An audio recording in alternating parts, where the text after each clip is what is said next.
Guys, मैं रुखसार हसन मोहम्मद असलम, और मैं मोहम्मद इमरान। आप देख रहे हैं world real reaction YouTube channel. आपका हमारे इस चैनल पर दिल की अताब उनसे वेलकम। जो लोग हमारे चैनल पर पहुंच चुके हैं उनसे रिक्वेस्ट है कि इस चैनल को ज़्यादा से ज़्यादा शेयर कर दें। शेयर करने से हमारी फैमिली बढ़ेगी। अगर आपको हमारा ये रिएक्शन अच्छा लग रहा है तो जी चलते हैं आज की वीडियो का टाइटल है फर्स्ट टाइम पाकिस्तानी सी इंडियाज पुणे सिटी। हाँ जी, तो पाकिस्तान गया, देखते हैं पहले वीडियो क्या कौन सा पाकिस्तान का, फिर देखते हैं। नमस्कार दोस्तों, डीडी रेड के एक और रिएक्शन वीडियो में आप सभी का स्वागत है। मैं हूं आलोक। तो आज जो वीडियो मैं लेकर आया हूं वो टीम स्वैग का वीडियो है और इसका टाइटल है Pune city, beautiful city in Maharashtra, Pakistani public reaction. तो भाई हम सब जानते हैं कि पुणे जो है वो बहुत ज़बरदस्त शहर बन चुका है और उसका आर्किटेक्चर, उसका कल्चर, उसकी संस्कृति और उसका मॉडर्न लुक बहुत ही ज़बरदस्त शहर बन चुका है। तो जब ये पाकिस्तान के लोग देखेंगे पहली बार कि भाई ये कौन सा शहर है, कहाँ का शहर है, और जब ये जानेंगे कि ये तो इंडिया का शहर है, तब उनका रिएक्शन कैसा होगा ये देखने लायक है। तो चलिए भाई देखते हैं। ये गैस करना है ये कौन सा मुल्क है और उस मुल्क का ये सिटी कौन सा हो सकता है। ठीक है, चलते हैं वीडियो की तरफ। ये देखिएगा वीडियो। ये न्यूयॉर्क अमेरिका का शहर है। अमेरिका का शहर न्यूयॉर्क है। जी बिल्कुल ऐसे ही है। अमेरिका तीनों ने एक ही अल्फाज बताए हैं कि ये अमेरिका है। लगता है आपको अमेरिका? हाँ बिल्कुल, पाकिस्तान अमेरिका तो नहीं हो है। सकता जी। ये कराची नहीं ये इस्लामाबाद है। नहीं, पाकिस्तान आप बता रहे थे, जबकि पाकिस्तान नहीं। पाकिस्तान नहीं है। ये पाकिस्तान। नहीं पाकिस्तान का नहीं है यार। Guess करें। ये कोई गोरों का शहर ही है भाई। इतना तरक्की याफ्ता हमारे तो वाकई? हाँ। I don't know. ऑस्ट्रेलिया का शहर तो नहीं है सिडनी? मैं आपको बता देता हूँ, ये आप मैं मज़ीद गैस करने में आसानी पैदा कर देता हूँ कि एशिया में है। ओह, एशिया। एशिया में कौन सा मुल्क हो सकता है जो इतना तेज़ी से ग्रो कर सकता है या इतना? इंडिया का हो सकता है ना, मुंबई होगा ये। मुंबई, टोक्यो। है टोक्यो। टोक्यो, वो तो जापान का है। हाँ तो वो भी एशिया में ही है। हाँ वो भी एशिया में ही है। बिल्कुल बात। हाँ बिल्कुल, टोक्यो हो सकता है। लेकिन ये जो है वो इंडिया ही है। हाँ। इंडिया का शहर है पुणे। पुणे? सुना आपने इससे पहले? नहीं इससे पहले नहीं इस तरह सुना। की कोई डेवलपमेंट देखी है आपने? नहीं, इस तरह की पहले की क्या अच्छा, डेवलपमेंट से तो पाकिस्तान तो लग नहीं रहा। ये पाकिस्तान नहीं लग रहा? मतलब पाकिस्तान में इतनी डेवलपमेंट नहीं हो सकती? नहीं हो सकती कभी भी। ठीक है, चलें जी। आपने कहा पाकिस्तान नहीं, फिर कौन सा मुल्क हो सकता है? अच्छा, ये एशियाई कंट्री में है या सेंट्रल में है, कहाँ पे है? सर एशिया में ही है। अच्छा, एशिया में है तो ये मेरे ख्याल के मुताबिक तो इंडिया लग रहा है। इंडिया लग रहा है। कैसे गैस कर सकते हैं कि इंडिया? क्योंकि इंडिया में डेवलपमेंट बहुत ज़्यादा हो रही है, जो कि उनकी गवर्नमेंट है ना इस वक्त बहुत ज़्यादा काम कर रही है इस पर। अच्छा सर, पेरिस है। पेरिस है। तो लगता है आपको ये पेरिस है? जी नहीं सर, पेरिस नहीं है। तो इतनी डेवलपमेंट सिर्फ पेरिस में हो सकती है आई थिंक, आई थिंक। या दुबई। सर नहीं, ये आपका नेबर कंट्री इंडिया है। इंडिया? हाँ, मुझे नहीं कि लगता इतनी ज़्यादा डेवलपमेंट इंडिया में हो सकती है। यार, वो तो पता है क्योंकि वो इस टाइम बहुत आगे दुनिया तरक्की की कर पांचवी चुकी बड़ी इकोनॉमी बन चुका है। इकोनॉमी। उन्होंने जापान को पीछे छोड़ दिया है गाड़ियाँ बनाने में, ठीक है ना। वो इस टाइम तरक्की तो बहुत कर रहे हैं। कि मैं एक वीडियो दिखाऊंगा कि ये कौन सा मुल्क है और उस मुल्क का ये सिटी कौन सा हो सकता है। सर ये लंदन है, इसकी सिटी का नेम है न्यूयॉर्क। लंदन है और इसकी सिटी का नाम है न्यूयॉर्क। लंदन है और इसकी सिटी का नाम है न्यूयॉर्क। ब्रिटेन से सीधे अमेरिका, यूके से सीधे यूएसए।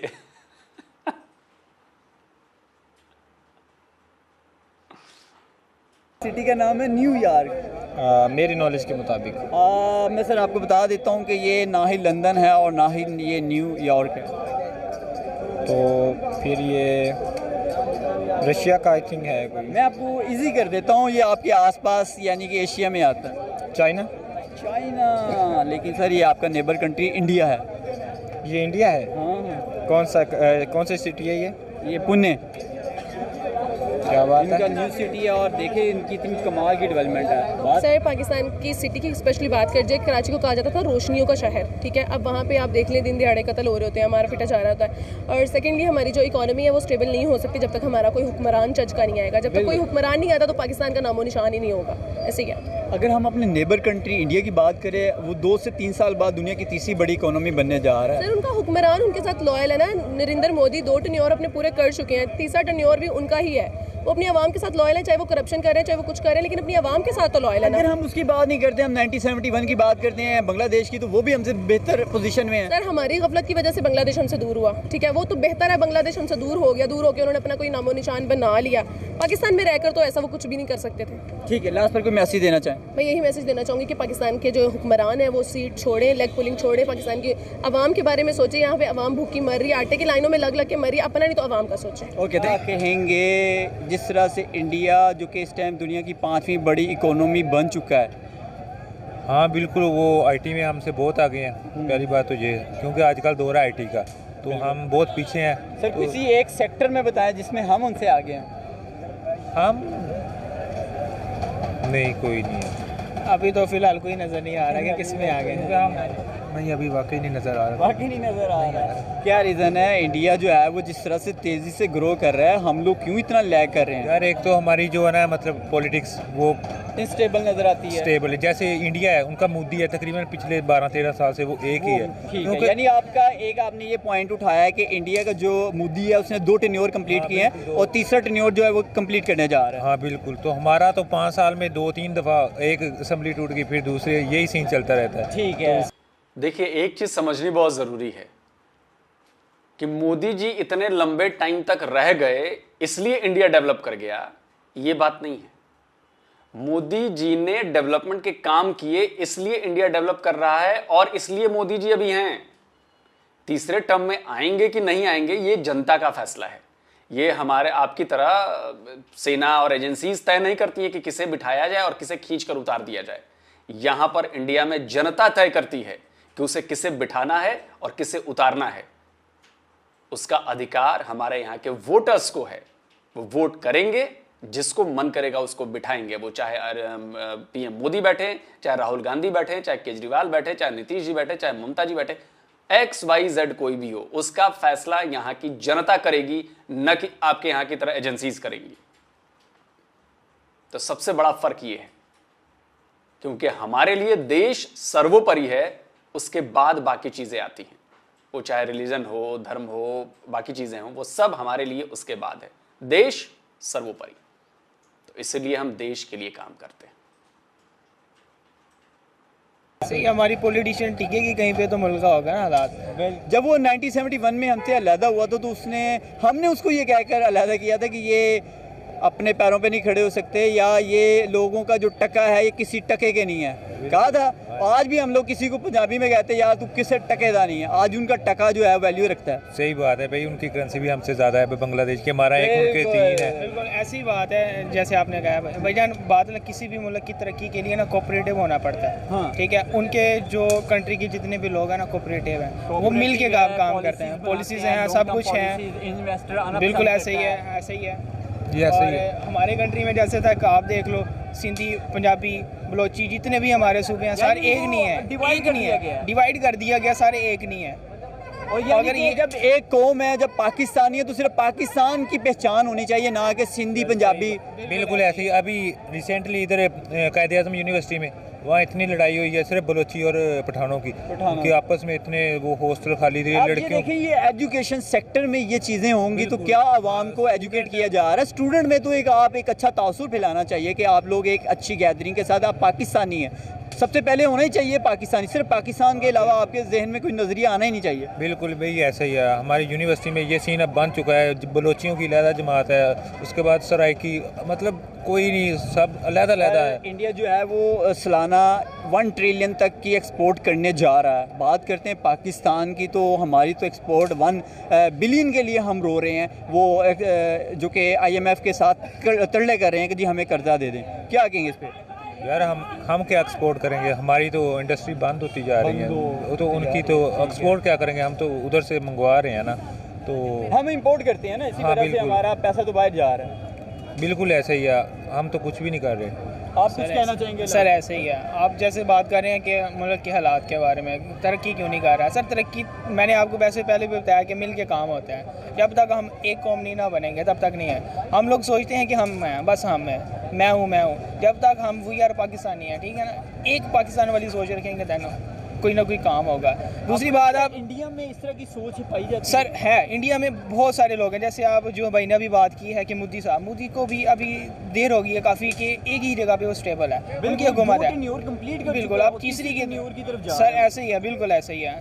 जब देखो एक जो है पॉलिटिशियन ठहर रही है, कुछ ना कुछ तो कर रही है ना बेहतर। हम क्योंकि उन्होंने बहुत ज़्यादा काम किया है, अपने सेक्टर पे बहुत ज़्यादा काम किया है। उन्होंने सिक्योरिटी प्रोवाइड की है ताकि बाहर से लोग आएँ और इन्वेस्ट करें, इसलिए उनका जो मुल्क है वो तरक्की कर रहा है बहुत ज़्यादा। उन्होंने IT सेक्टर में, एजुकेशन सेक्टर में, किसी भी सेक्टर में आप देख लें, उनका टॉप 100 में उनका नाम आता है। बिल्कुल, मैं सर आपको बता देता हूँ इस टाइम दुनिया की 5वीं बड़ी इकोनॉमी इंडिया की है। बिल्कुल इसी तरह है उनके। आप देख लें गूगल का CEO देख लें, इंडियन है, यूट्यूब इंडियन है, तो देखिए देख लें, उसका भी इंडियन है। बिल्कुल, वो देखें ना, वो काम कर रहे हैं, उनके बंदे काबिल हैं। पाकिस्तान में काबिलियत नहीं है, क्योंकि यहाँ पे हमें वो माहौल प्रोवाइड किया नहीं गया जाए कि बंदे काबिल पैदा कर सकें। सर बेसिकली रीज़न ये है कि हमारा जो एजुकेशन सेक्टर है ना, वो टोटली अब बिज़नेस बन गया है। इन्होंने सिर्फ पैसे कमाने का एक ज़रिया बना लिया कि बस पैसे कमाने हैं और लोगों को नंबर देने हैं। अब देख लें स्टूडेंट FSC का देख लें, कोई भी देख लें, वो नंबरों के पीछे है। एक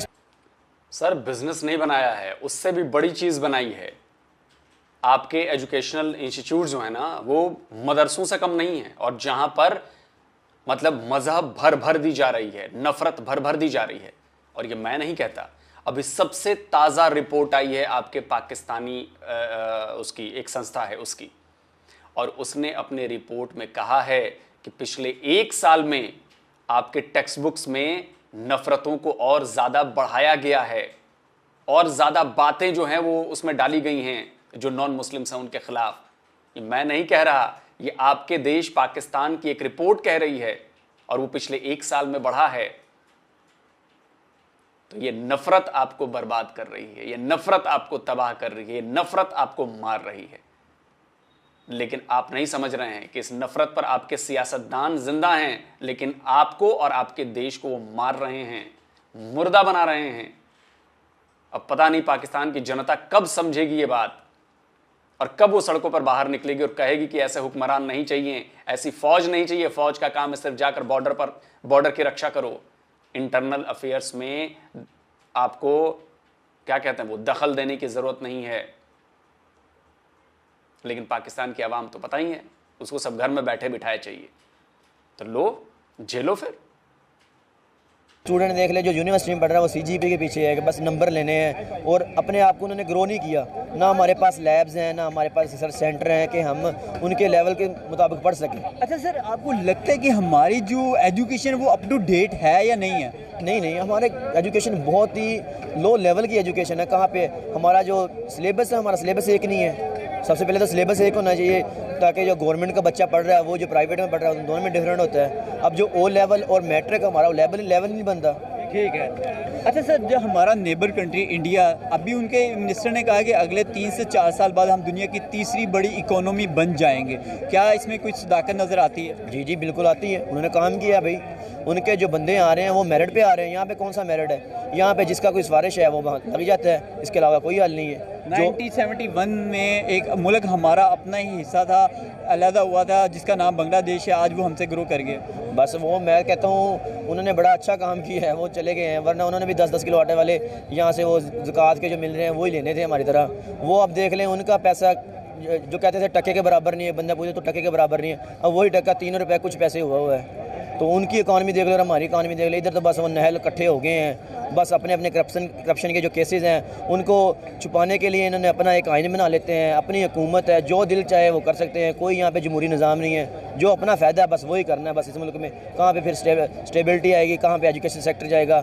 इम्पॉसिबल है, यहाँ पे कुछ भी नहीं हो सकता। ठीक है सर, लास्ट पर कोई मैसेज देना चाहें? लास्ट पे मैसेज यही है कि अवाम को यही है कि डी ग्रेड ना हो जो स्टूडेंट है ख़ास तौर पे, क्योंकि स्टूडेंट के लिए यहाँ पे बहुत अपॉर्चुनिटीज़ बिल्कुल भी नहीं है, प्राइवेट सेक्टर में भी नहीं है। हो सके तो कोशिश करें अगर स्कॉलरशिप मिलती है या किसी भी तरीके से मिलती है बाहर चले जाएँ। सर हमारे लोग ऐसे ही कर रहे हैं, पढ़े लिखे नौजवान, पहले भी 8 से 9 माह में 8 लाख लोग पाकिस्तान को छोड़ चुके हैं, सिर्फ क्वालिफाई लोग, पढ़े लिखे लोग। जब हमें यहाँ अपॉर्चुनिटीज़ नहीं मिलेंगी, हमें यहाँ पे हमारा पढ़ा लिखा नौजवान बाहर जाता जाएगा, हमारा सरमाया हमारी आवाम बाहर जाती जाएगी, तो फिर अपने पाकिस्तान के लिए आप क्या करेंगे? सर देखिए ना मैं अब किसी भी एजुकेशन सेक्टर में जाता हूँ, अगर मुझे 30,000 देते हैं तो आप मेरा 30 में बजट बना दें, मैं पाकिस्तान छोड़ के नहीं जाता। मेन चीज़ तो यही है ना। अब जो गवर्नमेंट का एम्प्लॉय है कोई भी लगा लें, पुलिस वाला लगा लें, वो लग रहा है कोई छोटे लेवल का लग रहा है 7 ग्रेड पे, उसकी कितनी 40 है, 40 में घर कहाँ चलता है? जब 40 में घर नहीं चलेगा उन्होंने बेचारों ने रिश्वत लेनी है, कुछ ने तो अपना सर्कट चलाना है। अब इस तरह तो पॉसिबल नहीं है, उन्हें बच्चे भी पढ़ाने हैं।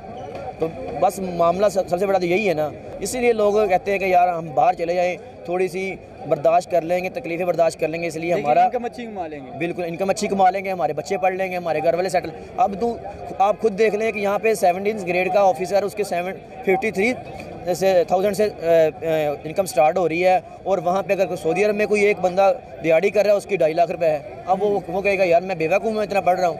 अब मैं अपना छोटे भाई मेरा है, मैं खुद एमफिल कर रहा हूँ, मैंने उसको कहा यार तूने नहीं पढ़ना। अब मैं एक पढ़ने वाला बंदा अपने भाई को कह सकता हूँ तूने नहीं पढ़ना। मैंने उसको यही कहा कि आप चुप करके सऊदी अरब में जाएं, जो इधर 7 साल आपने इधर ज़ाया करने हैं वो 7 सालों में अपने कितना कुछ कर लेना है वहाँ पे। ठीक है सर, ये अभी तो मैं यही कहूँगा कि जिस तरह के अभी हालात हैं अभी तो कुछ नहीं कह सकते।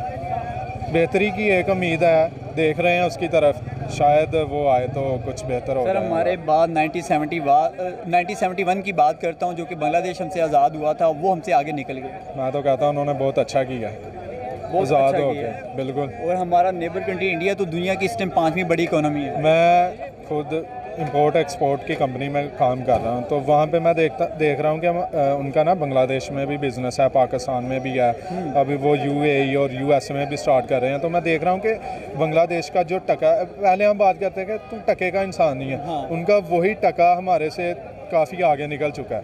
वो वैल्यू रखता है, वो हमसे ज़्यादा वैल्यू रखता है। और आज आप ये देखें कि हमारा नेबर कंट्री इंडिया की बात करें, बांग्लादेश की बात करें, हमसे बहुत ज़्यादा तेज़ी से ग्रो कर चुका है। वो तो बहुत ज़्यादा ही आगे, इंडिया तो बहुत ही ज़्यादा आगे हमसे निकल चुका है, लेकिन हम तो अभी तक वहीं पे फंसे हुए हैं जी। हमारे वाले की वाघा बॉर्डर पे ऊपर टांग जाती है, ठीक है ना। तो बस मैं यही कहूँगा कि यार बहुत आगे हैं, वही ना, बस यही कहूँगा कि जी जैसे वो लोग तरक्की कर रहे हैं वैसे, लेकिन वैसे तरक्की कैसे करें, हमारे हुक्मरान आगे इंस्टेबिलिटी है, वही ना, वही किसी को आगे नहीं जाने देते। वो खुद खाते हैं, खा रहे हैं पाकिस्तान को, तो तरक्की खा करेंगे। देखिए बात दरअसल ये है कि पाकिस्तान में जो इकॉनमी का फ़िलहाल इस वक्त जो मसला चल रहा है, तो बहुत ज़्यादा हमारी इकॉनमी ख़राब है, जिसकी सबसे बड़ी ये वजह है कि हमारे सियासतदान हैं, जो कि ना हमारी कोई पॉलिसी है, ना हमारी कोई प्लान है जिसके मुताबिक हम चलें या हमारी कोई इकॉनमी ग्रोथ करे, ना हमारे। चलिए वीडियो कहीं पर रोकते हैं, क्योंकि अब बातें रिपीट हो रही हैं। जाहिर सी बात है कि 75 ईयर्स में अगर वहाँ के नेताओं के पास विज़न होता, कोई पॉलिसी होती, तो आज पाकिस्तान किसी न किसी एक सेक्टर में ग्रो कर चुका होता। आज पूरी दुनिया में पाकिस्तान का नाम होता कि चलो भाई, कम से कम ये एक ऐसा सेक्टर है जिसमें पाकिस्तान बहुत अच्छा कर रहा है, मतलब इंटरनेशनल टेररिज्म छोड़ के बहुत अच्छा कर रहा है। लेकिन एक भी सेक्टर ऐसा नहीं है। कंस्ट्रक्टिव सेक्टर की बात कर रहा हूँ। और पता है ऐसा क्यों है? क्योंकि आपके मुल्क की बुनियाद झूठ पर रखी गई। मोहम्मद अली जिन्ना ने आपके साथ धोखा किया। आप लोगों को बताया जाता है कि मोहम्मद अली जिन्ना ने मुसलमानों के लिए देश बनाया, क्योंकि मुसलमानों को सेम राइट्स मिल सके। आज 75 ईयर्स बाद क्या आपको लगता है कि वहाँ पे रह रहे मुसलमान खुश हैं? आपको लगता है कि वहाँ पे रह रहे मुसलमानों को सारे राइट्स, अच्छे राइट्स मिल रहे हैं? और मैं इसलिए कहता हूँ क्योंकि हमें इतिहास से सीखना चाहिए। पता है क्या हुआ था? मोहम्मद अली जिन्ना ने 75 साल पहले आप लोगों को एक चूरन खिलाया, और वही चूरन आज भी जारी है। आज भी नए ज़माने के मोहम्मद अली जिन्ना लोगों को चूरन खिला रहे हैं। और वो चूरन था कि जी मुस्लिमों के लिए अलग देश। जी मुस्लिमों के लिए अलग देश नहीं, वो उन जमींदारों के लिए, वो उन कुछ परिवारों के लिए अलग मुल्क लिया उन्होंने, जिनको लगा कि अगर हम इंडिया के साथ रहे तो उनकी जमींदारी जाएगी, उनकी अय्याशियां जाएंगी, वो राजे महाराजों की तरह रहते हैं तो वो भी जाएगा। और मोहम्मद अली जिन्ना भी उसी में से एक थे। आप मुझे बताइए, कोई मुझे साबित कर दे, अगर मोहम्मद अली जिन्ना का इतना ही अच्छा सपना था तो मोहम्मद अली जिन्ना के अपने परिवार के लोगों ने उनका साथ क्यों नहीं दिया? उनके बेटे, उनके वो सारे लोग इंडिया में क्यों रह गए? क्यों नहीं गए वो उनका साथ देने? नहीं गए, जाकर पढ़िए। दूसरी बात, मैं आपको पंडित जवाहरलाल नेहरू, जो इंडिया के पहले प्रधानमंत्री थे, उनकी बात सुनवाता हूं, जिसमें उन्होंने बताया था कि उस समय भारत की तरफ से ये प्लान तैयार कर लिया गया था, पॉलिसी बना ली गई थी कि फ्यूडल सिस्टम खत्म किया जाएगा, जमींदारी, लैंड रिफॉर्म्स लाने का कानून बना लिया गया था और उसके मुताबिक किसी की जमींदारी नहीं चलनी थी। जब मोहम्मद अली जिन्ना को पता चला कि अरे यार कांग्रेस तो ये करने जा रही है, जैसे ही देश बनेगा लैंड रिफॉर्म्स आएंगे और हमारी हैसियत आम लोगों की तरह रह जाएगी, हमें तो आदत है राजे महाराजों की तरह जीने की, बादशाहों की तरह जीने की, वो रहेगा नहीं। फिर उन्होंने कहा कि नहीं जी, अब हमें अलग मुल्क चाहिए। सुन लीजिए, पंडित जवाहरलाल नेहरू का ऑन रिकॉर्ड बयान है ये, सुनिए। Mr. Jinnah was not involved in the fight for independence at all. In fact, he opposed it. The leaders of the Muslim League were big landlords and the like, who did not like land reform. We were very anxious to have land reform, which we did have afterwards. And that was one reason that we agreed to partition, because we thought that if they remained with us, apart from this trouble continuing. सुन लिया? और देखिए ये बात सच है कि नहीं है। आज पूरे पाकिस्तान पर पिछले 75 साल में कुछ गिने चुने परिवारों का, जमींदारों का, जो उस वक्त भी ताकतवर थे, आज भी ताकतवर हैं, उन्हीं का राज है कि नहीं है? वो चाहे जरदारी फैमिली हो, चाहे भुट्टो फैमिली हो, चाहे शरीफ फैमिली हो, या फिर सेना के लोग हों, वही लोग राज कर रहे हैं पिछले 75 साल से, वही जमींदारी प्रथा चल रही है। लेकिन आप लोगों को यह बात समझ में नहीं आई। हमने 75 ईयर्स पहले यह तय किया कि हम डेमोक्रेटिक रहेंगे, और आज उस डेमोक्रेटिक रहने का फायदा है, आज उस सेकुलर होने का फायदा है कि आज हम दुनिया में 5वीं सबसे बड़ी इकोनॉमी बन चुके हैं, और आज आप घास खाने को मजबूर हो। आटे के लिए लोगों की जान जा रही है। तो उस चूरन के नशे से बाहर आइए। नहीं आएंगे बाहर, हालत और ज्यादा खराब होगी। तो जिन्ना जी का चूरन था ये, और मेजर गौरव आर्या कहते हैं ना कि लाहौरी चूरन, तो बेसिकली वो जिन्ना चूरन है।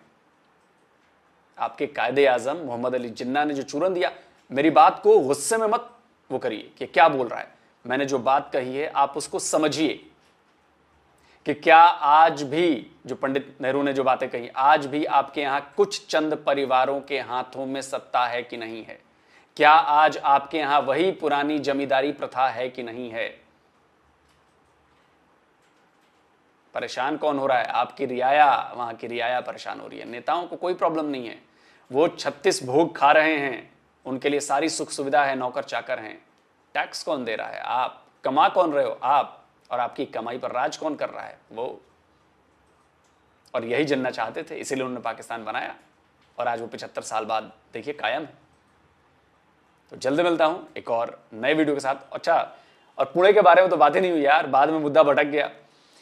पुणे शहर जो है हमारा महाराष्ट्र का, सोचिए कि मुझे लगता है कि बंबई के बाद, बॉम्बे के बाद, मुंबई के बाद वो दूसरा ऐसा शहर है जो बहुत तेजी से डेवलप हो रहा है इकोनॉमिकली।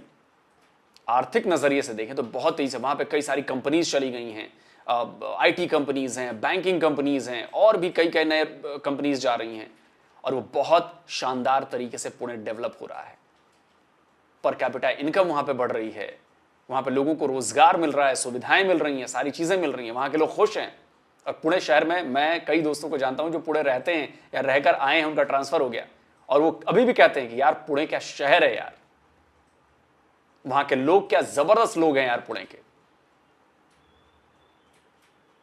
तो पुणे शहर आगे आने वाले वक्त में आप देखेंगे ग्लोबली, दुनिया में उसका एक नाम होने वाला है, पूरी दुनिया में।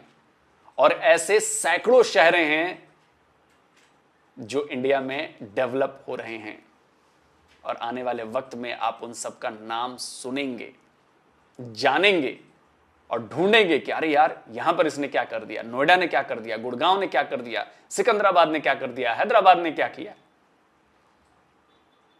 देखते चलिए। तो जल्दी मिलता हूं एक और नए वीडियो के साथ। नमस्कार, जय हिंद।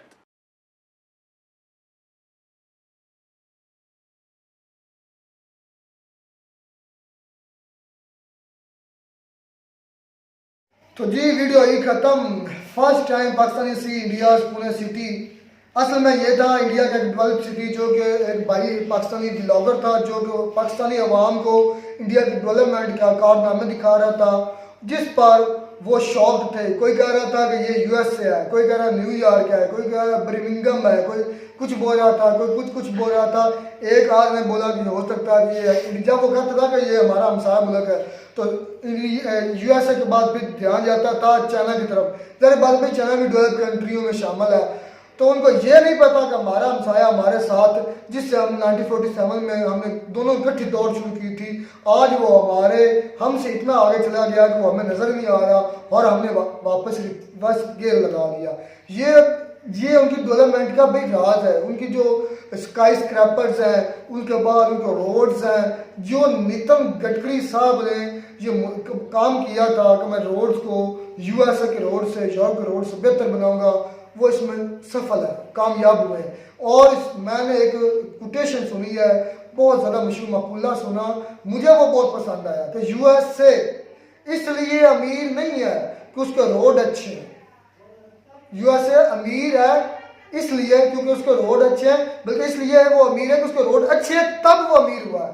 ये नहीं कि अमीर होने के बाद उसके रोड अच्छे बने हैं, नहीं, रोड पहले उन्होंने अच्छे बनाए, बाद में यूएसए अमीर हुआ। और उसी तरह पर ये आज चल रहा है इंडिया के रोड्स, उनकी जो स्काई स्क्रैपर्स, उनकी बिल्डिंग्स, उनका हर निज़ाम आज दुनिया के किसी भी डेवलप कंट्री से कम नहीं है।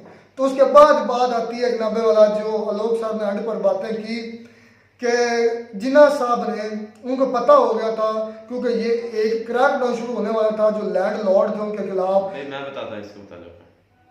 देखिए भाई, जैसे भाई लोग ने कहा है ना, सारे लोग ने, कि जो है ना कायदे आज़म मोहम्मद अली जिन्ना को पता चल चुका था कि ये जो है नहर है ना, ये जो ज़मीन लॉट है इनको मतलब कि नहीं छोड़ेंगे। तो भाई वो इनको पता क्या चलना था, वो तो 1913 में पहले से ही 1913 में वो मुस्लिम लीग में शामिल, उससे पहले वो कांग्रेस में ही थे और एक अच्छे पायदार वकील थे, तो उनको तो पहले ही पता था। तो भाई ने सर लोग ने कहा है कि उन जो है ना लॉरी चोरन, उन्होंने आज से तकरीबन 75 वो लॉरी चोरन नहीं, वो कार चोरन है, चलो जो भी है, उन्होंने चूरन खिलाया था। भाई आप इतना आस्ते क्यों बोलते, थोड़ा तेज बोले ना, टाइम नहीं होता। अच्छा भाई, मैं जो बात करनी है वो बात जल्दी से मैं उनको बताना चाहता हूँ कि वो हमारे एक अच्छे अजीम लीडर थे। अगर आप उसके बारे में कुछ भी कहेंगे तो भाई ये गलत है। क्यों आप अगर कहना चाहते तो आप यार वो गलत नहीं कह रहे, मैं सुन ले, मुझे पता है वो बात कर रहे हैं जो उनको हिस्ट्री में मिला है या जो उन्होंने पढ़ा है, जो उन्होंने हिस्ट्री पढ़ी है, अपनी हो या किसी न्यूट्रल मीडियम से पढ़ी हो या किसी न्यूट्रल राइटर की पढ़ी हो।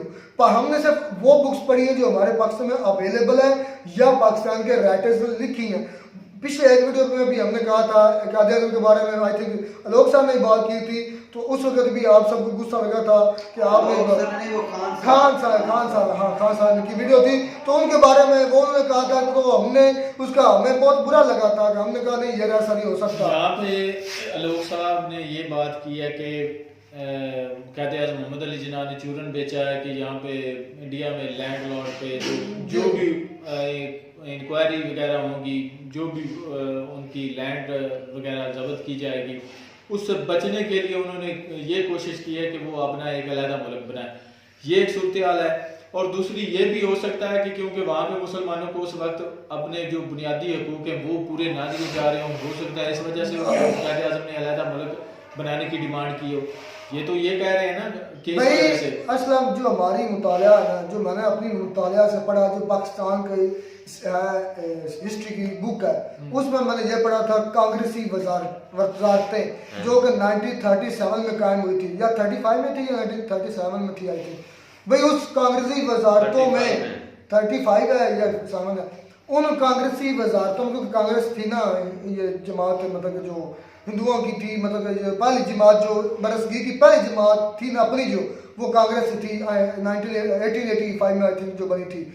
तो उसमें भी मुसलमानों पर बड़ा जुल्म किया। जो मैं अपनी बुक्स की बात कर रहा हूँ कि उसके मुताबिक जो ये वजारतें बनी थी, उन वजारतों में मुसलमानों पर बहुत तशद्दुद किया गया, मुसलमानों के साथ इम्तियाजी सलूक किया गया, मुसलमानों को उनके हकूक नहीं दिए गए।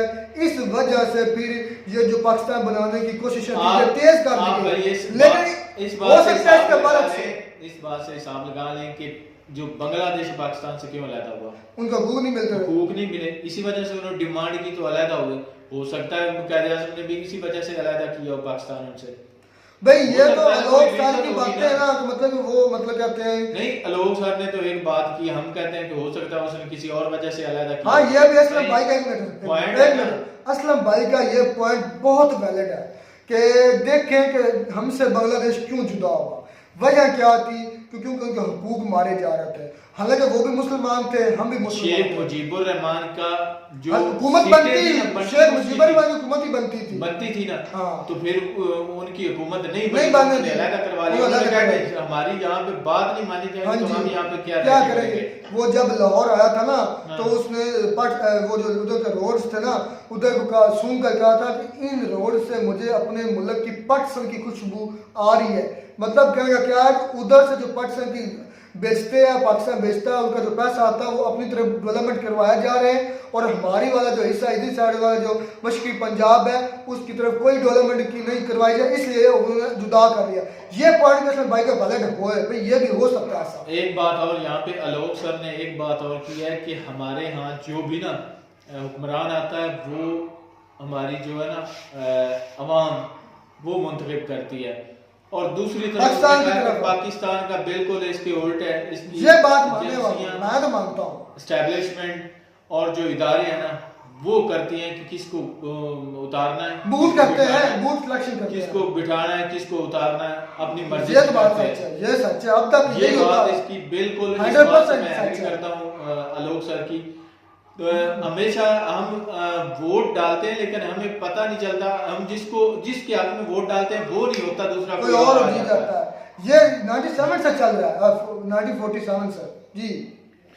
भाई देखिए कि टॉपिक जो है ना टाइटल वीडियो क्या था और चली कहां से कहां। वो डेवलपमेंट तो है, वो मैं पहले बात कर चुका हूँ कि इंडिया एक डेवलप कंट्रीज में है, और ये जो लोग कहते हैं कि इंडिया डेवलप नहीं कर रहा, पाकिस्तान भी शौक हो गया था कि ये शायद भाई ये भी 2-3 इस वीडियो के 2-3 पॉइंट है। बिल्कुल ऐसी बात है जी। मैं कुछ कहना चाहूँगा कि डेवलपमेंट पूरे सिटी आपने नीचे देखी वीडियो भी देख रहे थे, कैसे लगा आपको? भाई ठीक है, बहुत प्यारा मुल्क है इंडिया, हमसे तो काफी अच्छा है। तो बात ये है क्योंकि वो तरक्की कर रहे हैं और हमें अपनी तरक्की पर जोर देना चाहिए। हमें नफरतें कम करें। जो लोग सब बार बार कहते हैं आपके स्कूल कॉलेज में मदरसों में नफरतें भरी जा रही है, तो ये उनकी बात काफी हद तक ठीक है।